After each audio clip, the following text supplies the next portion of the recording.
Your brain physically changed after just 7 days of meditation. I know because I measured it.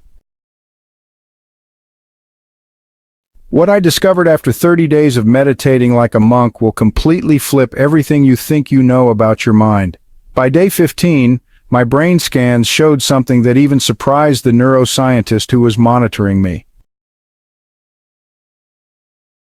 The most shocking part, the changes weren't just temporary. 3 months later, they're still there. I'm talking about actual structural changes to my brain that you can see on an MRI scan.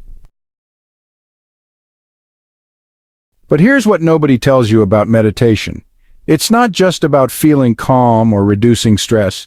What happened to my brain in those 30 days was so dramatic that it changed how I think, how I react to problems, and even how I sleep. The monk who taught me this ancient technique told me something on day 1 that I didn't believe until I saw the brain scans myself. He said my brain would literally rewire itself. He was right. Something terrifying happened on day 2 that made me want to quit forever.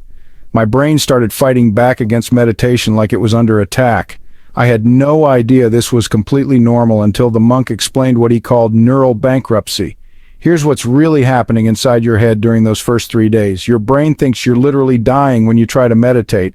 Every time you sit still and close your eyes, your survival circuits start screaming danger signals. The monk told me this happens because your default stress pathways realize they're being shut down. Your brain has been running on stress hormones for so long that peace feels like death. The physical sensation is unbearable. Your amygdala starts firing panic signals like a smoke alarm with a dying battery. Most people quit meditation in the first 72 hours because of this exact feeling. But here's discovery number 1 out of 8 that changed everything for me. You have to let your brain go bankrupt. You have to let those stress circuits exhaust themselves completely. The moment you push through this neural bankruptcy, your brain stops fighting you and starts working with you. This is when the real transformation begins. By day 4, something even stranger started happening that no meditation teacher had ever warned me about. My thoughts began causing actual physical pain in my body. I thought I was losing my mind until I discovered what neuroscientists call the ghost limb effect of thoughts. You know how amputees still feel their missing limbs? Your brain does the exact same thing with obsessive thought patterns. Every time you try to stop thinking about something, your brain treats it like a phantom limb that's been cut off. The pain you feel is real neurological confusion. The monk taught me something incredible about this. He said trying to stop thoughts is like trying to stop your heart from beating. The more force you use, the stronger they become. Here's discovery number 2 out of 8 that will blow your mind. Instead of fighting your thoughts, you have to learn to amputate them without psychological damage. The technique monks use is called thought observation, not thought elimination. You watch your thoughts like clouds passing in the sky without grabbing onto them.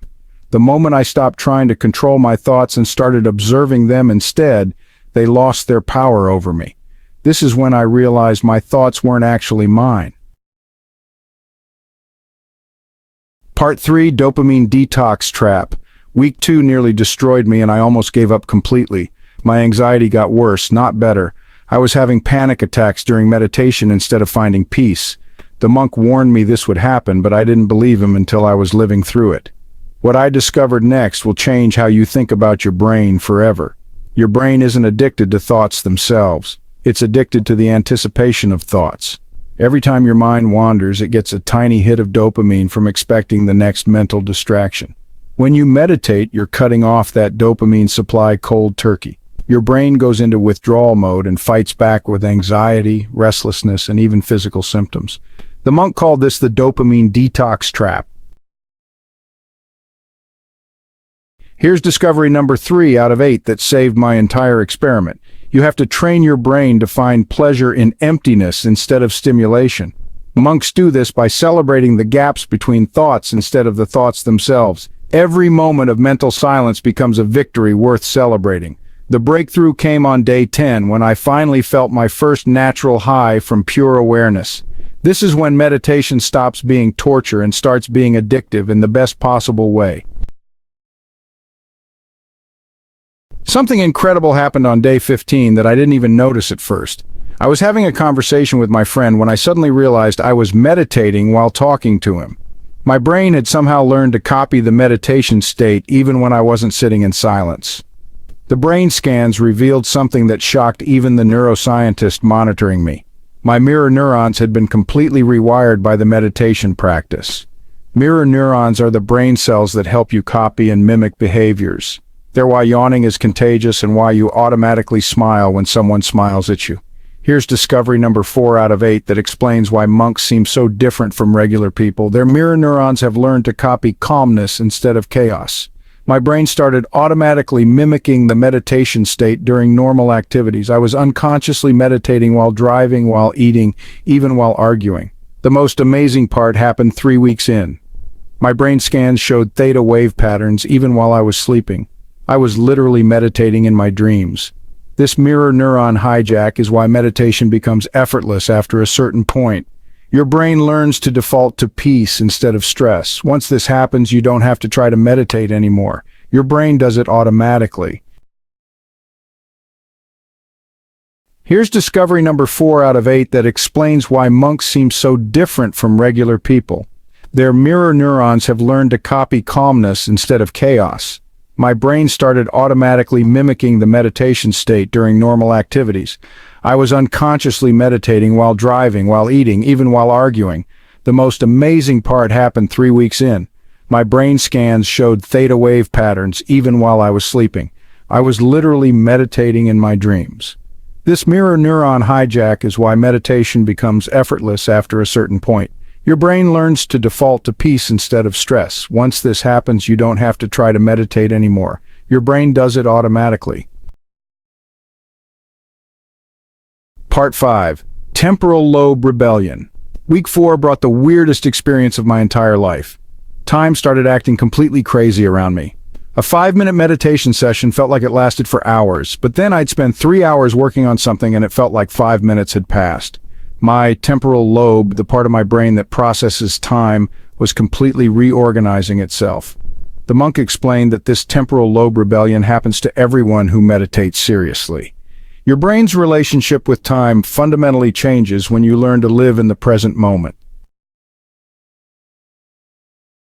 Here's discovery number 5 out of 8 that will transform how you experience every day of your life.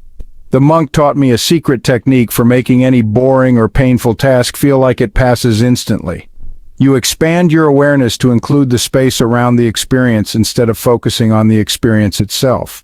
When you're stuck in traffic, instead of thinking about being stuck, you become aware of the sky, the air, the sounds around you. Your temporal lobe stops measuring time and starts experiencing timelessness. The most profound part was realizing that meditation literally changes your relationship with mortality. When you're not constantly thinking about the future or past, death stops being scary. You realize you're already living in eternity right now.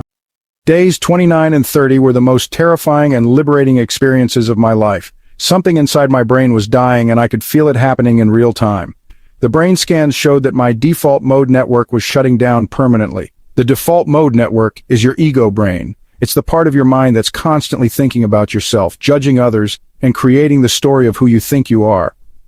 Watching this part of my personality die felt like psychological murder. But here's discovery number 6 out of 8 that will change your entire identity. When your ego brain shuts down, you realize you can actually choose your thoughts instead of being controlled by them. The brain scans showed 40% less activity in my self-referential thinking areas. I stopped caring what people thought about me because I stopped thinking about myself all the time. The terrifying moment came when I realized the person I thought I was for 30 years wasn't real. It was just a collection of automatic thoughts and reactions. But the liberating moment came right after. I could choose who I wanted to be in every single moment. This is what monks call ego death. It's not actually death, it's birth. You're born into your true self for the first time. 3 months after the experiment ended, something incredible was still happening to my brain. The changes weren't just continuing, they were getting stronger. The neuroscientist explained that meditation had created what she called neuroplasticity overflow. My brain had become so good at rewiring itself that it was now changing everything else I tried to learn. Here's discovery number 7 out of 8 that will accelerate every area of your life. Meditation doesn't just change your ability to focus, it changes your brain's ability to change itself. I started learning new skills 3 times faster than before. Languages, instruments, even physical activities became easier to master. The brain scans showed increased connectivity between different regions that had never communicated before. My brain was literally building new highways of thought. The most unexpected cognitive abilities emerged months later. I could read people's emotions more accurately, solve complex problems faster, and even predict outcomes with scary accuracy. The monk told me this overflow effect is why meditation masters seem to excel at everything they touch. Their brains have become learning machines optimized for growth and adaptation. Once you unlock neuroplasticity overflow, every challenge becomes an opportunity for your brain to get stronger. There's one thing the monk never told me in the beginning that I wish I had known from day one. Meditation will make your emotional pain worse before it makes it better. This is the biggest secret that monks keep from beginners because honestly, most people would never start if they knew the truth. Here's discovery number 8 out of 8 that will prepare you for the most important part of your meditation journey. Your buried emotions have to surface before they can heal. Every traumatic memory, every suppressed feeling, every painful experience you've been avoiding will come up during meditation. The psychological reason most people quit right before their breakthrough is that they mistake healing pain for harmful pain. Healing pain feels like emotional surgery. It's intense but purposeful. Harmful pain feels like drowning. It's chaotic and destructive.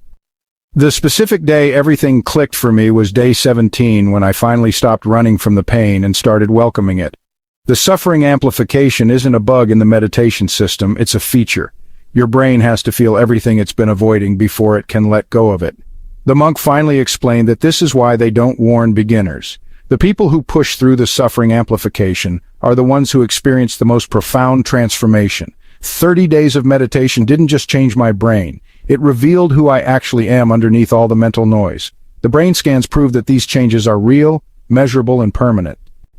But the most important discovery isn't in any scan or study. It's that peace isn't something you find. It's something you remember. Your brain already knows how to be calm. Meditation just reminds it. If you're ready to start your own 30-day experiment, remember that every moment of discomfort is your brain evolving. The person you'll become on the other side is worth every difficult day of the journey.